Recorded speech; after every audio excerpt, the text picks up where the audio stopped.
Introduce करवा देता हूँ नम्रता शर्मा, जो स्पोक्स पर्सन है कांग्रेस की। नम्रता जी, आपका स्वागत है। नतीजे आपके फेवर में नहीं जा रहे, उसमें हमारा कोई कसूर नहीं है। एडवोकेट अप्पू सिंह जी हैं आम आदमी पार्टी से।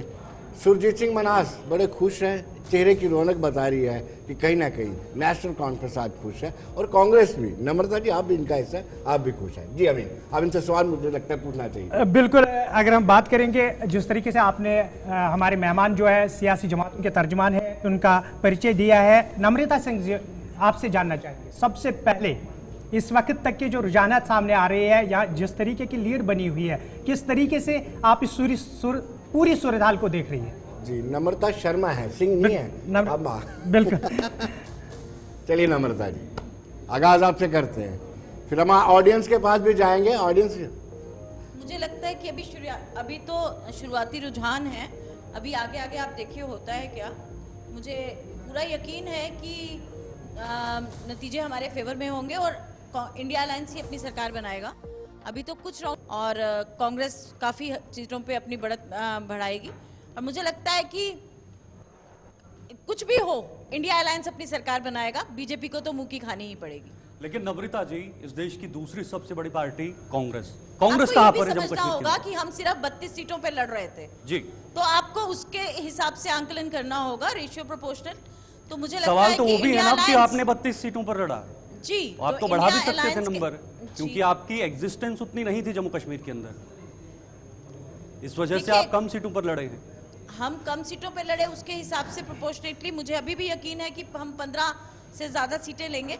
कांग्रेस, आप कांग्रेस की बात कर रहे हैं? अभी चलने दीजिए इसको, आगे काउंटिंग को देखिए किस तरह आपने साफ नहीं किया, आप कांग्रेस की बात कर रहे हैं कि 15 से ऊपर कांग्रेस जा रही है, मात्र कांग्रेस। आपकी वॉइस ऑडिबल नहीं है मुझ तक। मैं कह रहा हूं कि कांग्रेस 15 से ऊपर जा रही है आपके हिसाब से? जी, मुझे कांग्रेस की बात कर रही हूँ मैं, अपनी पार्टी की बात कर रही हूँ कि कांग्रेस 15 से ऊपर जाएगी, ऐसे मुझे पूर्ण यकीन है। विनोद जी, 15 से ऊपर कांग्रेस जा रही है रुझानों में, और अभी नम्रता जी भी कह रहे हैं।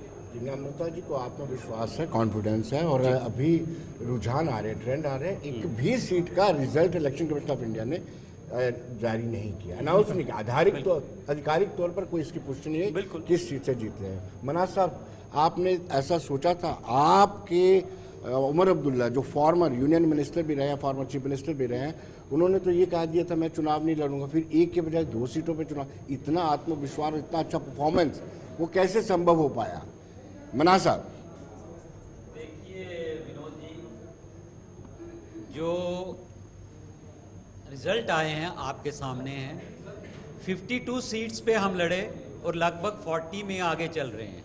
तो इंडिया अलायंस जो वो बिल्कुल हुकूमत बना रही है, इसमें कोई दो राय नहीं है। और जो आगे आप जो रुझान आएंगे वो भी देखेंगे। कांग्रेस वालों को मैं नम्रता जी को कहना चाहता हूं, कोई घबराने की बात नहीं है, गवर्नमेंट में आप भी होंगे।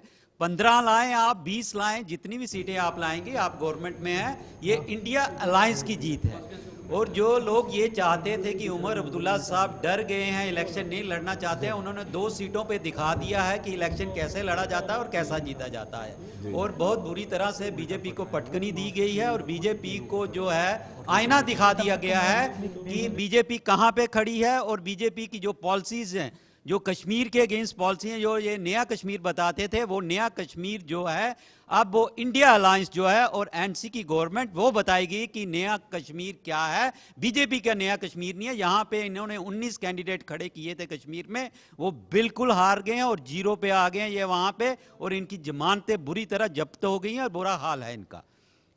बिल्कुल, सुरजीत सिंह मनाज जी आपके पास दोबारा आएंगे क्योंकि मजीद कुछ बातें करनी है, और अप्पू सिंह जी भी हमारे साथ है। लेकिन इस वक्त श्रीनगर से हमारे साथ सुहेल बुखारी भी मौजूद है। सुहेल बुखारी साहब, प्रोग्राम में आपका खैर मकदम है। सबसे पहले अब तक की सूरत हाल पर नजर जब डालते हैं तो कहीं ना कहीं वो चीजें निकल कर सामने आती है जो कंपेयर हुआ करती थी, जैसा कि कांग्रेस और नेशनल कॉन्फ्रेंस का इत्तेहाद काफी मजबूत माना जा रहा था, और आज सुबह से ही ऐसा ही लग रहा है कि वादी के अंदर ये इत्तेहाद जो है आहिस्ता आसानी के साथ आगे बढ़ रहा है।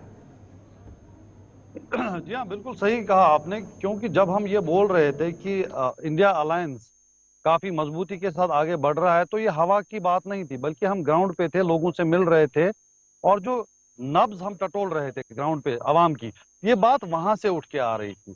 और आज जैसे ट्रेंड्स अभी आ रही हैं, आपने जैसा खुद कहा कि बिल्कुल उसी दिशा में ये जाता हुआ नजर आ रहा है। हालांकि जो ट्रेंड्स अभी बनी हैं, हमें पूरी उम्मीद है कि हमारे नंबर्स इससे भी काफी बेहतर होंगे और इट्स ओनली अबाउट टाइम। जब तक ये रिजल्ट्स कंप्लीट हो जाएंगे तो आप देखेंगे कि ट्रेंड्स और बेहतर होती जाएंगी और एक स्ट्रॉन्ग मैसेज जम्मू कश्मीर से जाएगा, वो ये कि बीजेपी जिसने जम्मू कश्मीर के अवाम को उनके मौलिक अधिकार से वंचित रखा, 10 साल बाद उन्हें असेंबली में वोट डालने का मौका मिला सुप्रीम कोर्ट के आदेश अनुसार और इंडिया अलायंस की ऑपोजिशन के दबाव के चलते, तो उन्होंने उस वोट का इस्तेमाल करते हुए एक मैसेज दिया है अक्रॉस द बोर्ड कि बीजेपी ने हमारे साथ जो कुछ किया वो हमको काबिल कबूल नहीं है और इन अ पीसफुल डेमोक्रेटिक वे हमने जवाब दिया है।